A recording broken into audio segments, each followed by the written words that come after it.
nze kyovola bakaluvini kayanja kanfa obwavu naye waliwo byotagenda kundabamu.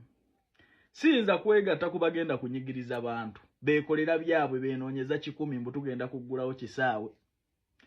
Ennakivubo tewali menti kubeera kisaawe, teriiyo kisaawe mu nsi yonna kibeera mugotteko bwe gutyo. Tunuulira no days nga teri kintu. Jaamu yekka abeeraawo okugatta ennakivubo awo kuyingira mu kisaawe n'okukiyitako.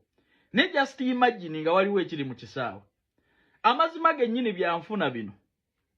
Namaduuka kukola naye ennakivubo awo tewandibadde kisaawe. Teriyo kisaawe bisaawe bizimbibwa mugotteko bwe gutyo bannanga mawanga tugatambudde. Teri kisaawe kyebeegeka maduuka kityo. Kati ekitegeeza wabeerawo ekiri mu kisaawe omuntu asasula lenti alina okuyimirira. Olaba nnakivubo abeerawo omugotteko misana ttuku nga teri kiri mu kisaawe. Naye kati nga bakugambye nti eriyo abayimbi. Nze nzikiririza mu bwavu. Nzikiririza muki ne sijja kubuulira muntu bulimba hamu tukwagala nnyo ne bw'oba oyagala Uganda nga toli mu business za kugamba bana Uganda nti ndeese ekisaawe nga ato oli mu business zo za maduuka kwata sente ozimbe ebisaawe mu kyalo. Teri mu nsi zonna amawanga gatambudde mbulirayo ekisaawe ekikola business ekiriko amaduuka module ye Nakivubo. Bw'oba oyagala Uganda ati heart build Uganda by Uganda. Teke ebisawe Masaka mu byalo, teke ebisawe Busoga, teke ebisawe wa. Naye ekibuga ekirimu omugotteko. Omujjuzo omuntu talina waayisa kigere, mbw'ate wentadde ekisaawe, tageti yo ya maduuka. Nze I appreciate the fact nti hamu yateekawo infrastructure. Naye eyo yali muhera. Awe Nakivubo wali tewagwana kisaawe. Toyinza kuddira mugotteko gw'abatunda mmere, bano bali mu bizinensi zaabwe, ate obayiseeko abagenda okulaba abayimbi. Kubanga kati mugenda okukola kwe kubagobawo. Mugaya mugaleewo kubanga eriyo abayimbi abagenda okujja wano. Tunuulira omukazi omunaku akeera okufumba akatogo ke wali. Omujjuzo olaba gubadde gutukwata. Nga tuyitawo buyisi n'engeri yo event. Si mu bubinzi eriyo sente ze kitajja kulya. Era tiketi nja kugigula mpagire era nsiime nti hamu yatuwa infrastructure. Yakyusa Nakivubo wadde nga yali hera. Awali tewasaana kisaawe, business centers tezibeera mu bisaawe. Mu nsi yonna nze mbulira ekisaawe ekyegeka amaduuka module eyo. Module eyo nti ekisaawe ate kyekiriko buloko z'amaduuka kiririddawa. Toyina woyisa kigere nga teriyo event. Nye kati nga waliyo event mu kisaawe. Tukkiriza fact naye yali hero okuzimba ekisaawe mu kibuga ekirimu omugotteko okumutali makubo.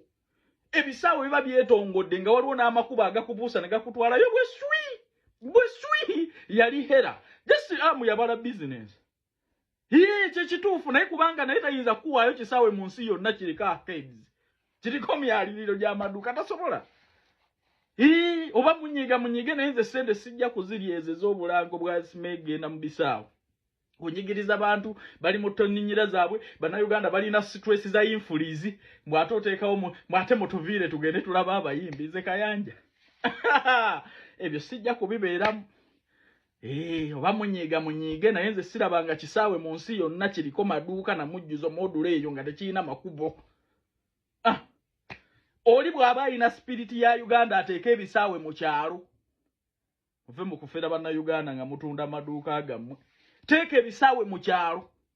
We have free land. Tulina n'awali ebibira n'entobazi. Muteeke ebisaawe mu kyalo muve mu kibuga okuteekako amaduuka gammwe mutunda maduuka mbu muli ku bisaawe. Kano nkimanya abali eza hamu kagenda kubalumamu.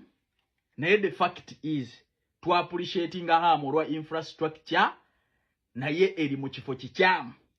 Toyinza kubeera na kisaawe kitalina makubo. Chikwata jamu teri event ng'oteekayo event omuntu omunaku ayiyizaawo wa board omugotteko ekigenda okubeera awo.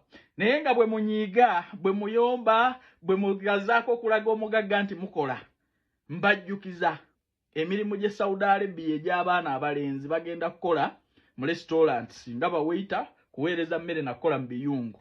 Bagenda kuba basasula $1,800,000 oteekamu sente zo ng'omaze kulaba ku visa.